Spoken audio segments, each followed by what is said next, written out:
What up, y'all? This your boy Dreadhawk. And this your girl Cash. Back with another video. Yes, we are. Yes, we are. Back with some more MrBallen. Y'all already know the routine. Before y'all click on this video, y'all should have y'all snacks, you have your sodas and everything like that. Get your blankets or whatever you got to pull or anything. A little cozy, you know how it is, man. But the title of this right here is Inside His Tent of Horrors. Mature audiences only. Subscribe to our channel if y'all new. You won't be disappointed. Make sure y'all cut the bell on all so you get notifications. A lot of y'all probably don't have the bell cut on all. Make sure you check the bell and make sure it's on all so you get these notifications. You ready to get into it? I'm ready to get into it. Let's go.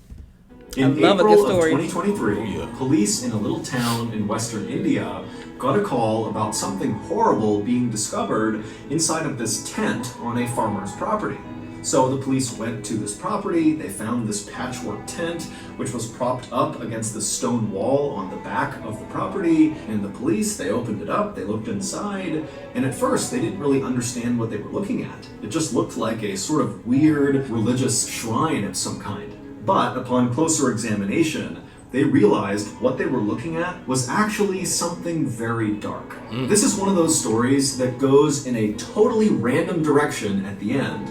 And I must warn you, it's quite graphic, so viewer discretion is advised. But before we get into that story, if you're a fan of the strange, dark, and mysterious delivered in story format, then you've come to the right place because that's all we do, and we upload once a week. So, if that's of interest to you, the next time... How many of y'all miss him uploading 3 times a week? Because I remember that. Yeah, I just had to say that. 3 times. Button is not looking. Secretly replace their medical marijuana stash with an ornery 200-pound Komodo dragon. Also, please subscribe to our channel and turn on all notifications so you don't miss any of our weekly uploads. Okay, let's get into today's story.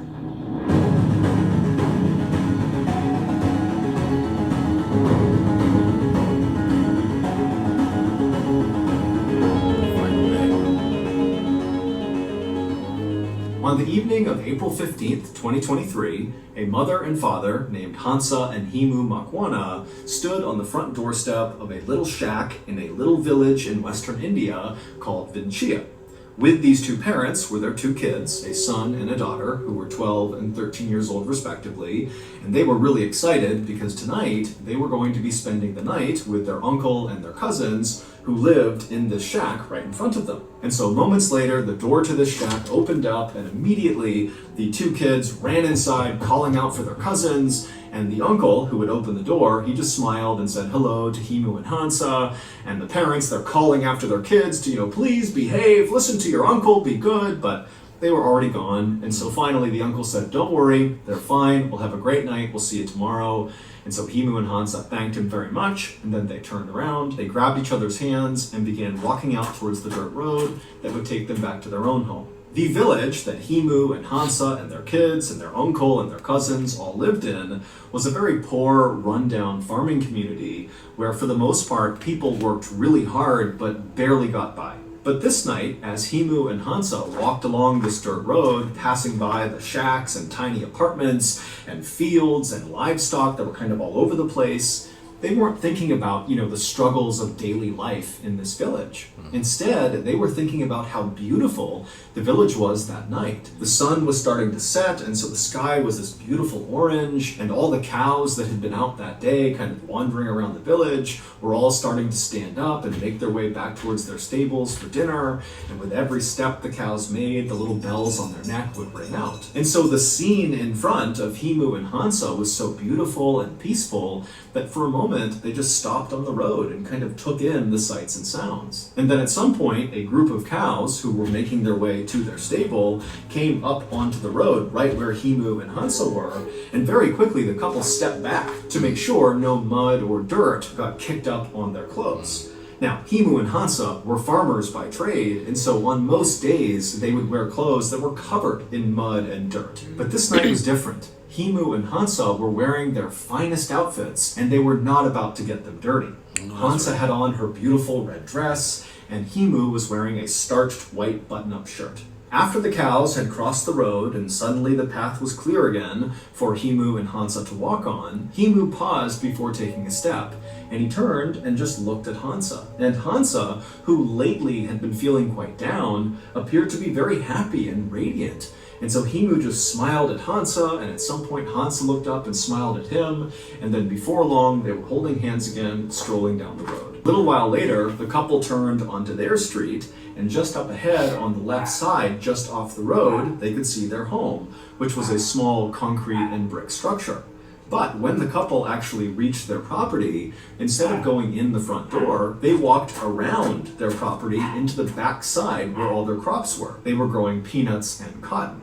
And Himu and Hansa just walked straight back away from their house through these fields all the way to the very back of their property, which was marked by this huge stone wall that was as tall as Hansa was. And when they reached this wall, they also reached their tent. It was like this patchwork tent they had built with one side being supported by the stone wall, and the other side, the side closest to them as they approached it, was supported by these pikes they had driven into the ground. It was the family's shrine to the Hindu god Shiva. And over the last couple of days, Himu and Hansa had been working on this new addition to the family shrine. It had been a lot of work, but it was finally done, and tonight, Himu and Hansa were finally going to be able to use it. The couple stood outside the tent, taking in the sights and sounds of the beautiful sunset, and then, one after the other, they went inside the tent.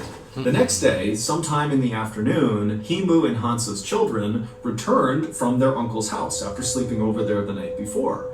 And when they got to their home, they went in the front door and immediately called out for their parents. But their parents were not inside the house. And so these siblings walked all around the house and then went out the back door thinking maybe their parents were out in the fields working, but when they went outside, they saw their parents were not out there either. And so as the kids stood there kind of wondering where their parents were, the boy said to his older sister, maybe they're in the shrine. So the kids left the back of their house, they cut straight across the field, all the way to that back stone wall where they found the shrine, the tent that was propped up against the wall.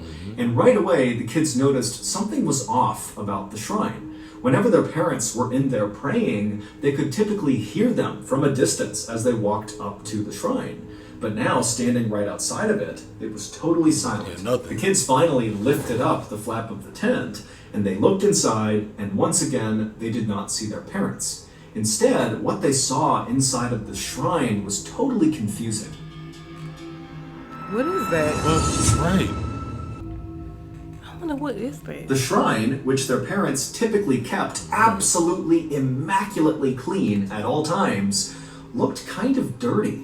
There was this weird, rusty-colored liquid kind of all over everything, including on some of the holy objects, like the picture and statue of Shiva. And in the middle of the shrine, where there was this fire pit, were these two hunks of meat that looked like they had been placed in the fire and then forgotten about. The kids knew their parents would never leave the shrine in this condition, nor would they spoil food and let it sit out on a fire and not eat it. And so they're thinking to themselves, what happened inside of this shrine, and where are my parents? Right. And then, when they did one more look around the inside of the shrine, they noticed something that they had not when they first opened up the tent.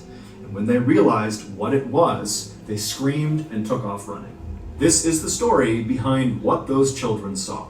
The night before, when their parents, Himu and Hansa, stepped inside the tent, they looked around and surveyed the shrine. Right in the middle of the shrine on the ground was that fire pit, and then off to the right side of the fire pit was a small egg-shaped statue that was a statue of Shiva, and then next to the statue was a picture of Shiva.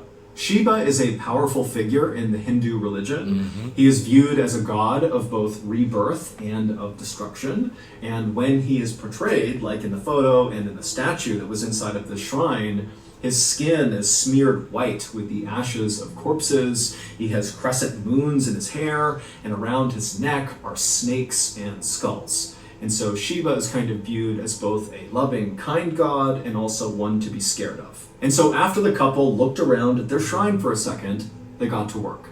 Even though that night it was very hot and muggy outside, the first thing the couple did was get some firewood off to the side inside of this tent, put it in the fire pit, and start a fire. And then after the fire was built, Hansa began sprinkling orange flower petals all around the statue and picture of Shiva. And at the same time, Himu got out a piece of paper and began writing a note. And as he wrote, his hand shook with nervous anticipation of what they were going to do that night. And then after Himu finished writing this letter, he and Hansa dipped their thumbs in ink and pressed them to the bottom of this note, kind of like signing the note. And then after the note was complete, they folded it up and tucked it between the statue and the picture of Shiva. Then Himu and Hansa turned their attention to their newest addition to the shrine. The new addition basically just looked like a big door frame, but without a door in the middle of it. It was made out of scrap metal that Himu and Hansa had gathered around their village, and if you were standing in front of this structure, it would almost look like you were looking at a doorway into the fire pit. And also draped over the top of this rectangular frame was a white rope. And so Himu and Hansa moved over right in front of this structure as if they were going to walk through the frame into the fire. But instead of doing that, they knelt down right at the base of the structure, right in the dirt, and then they both, in unison, began to say a prayer out loud. And then after the prayer was done, Himu reached up and grabbed one end of this white rope, and he began pulling it until it was tight.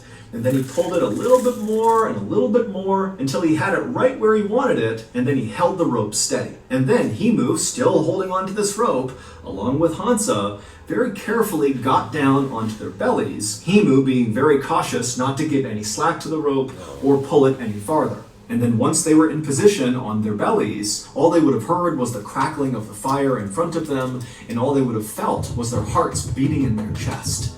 Now, very likely, Himu and Hansa were terrified at this point, but this was their moment. They had come too far, and they knew they had to finish this ritual. And so, with one last loving look at each other, the couple nodded, and then turned their attention back to the fire, and then Himu let go of the rope. The rusty-colored liquid that Himu and Hansa's children would discover inside of this shrine the next day was Himu and Hansa's blood. And the two hunks of meat that their children saw in the fire pit were their parents' decapitated heads. The children realized this was the case. Wait a minute. Yeah. How did that happen? That's what I'm trying to think. How did that happen?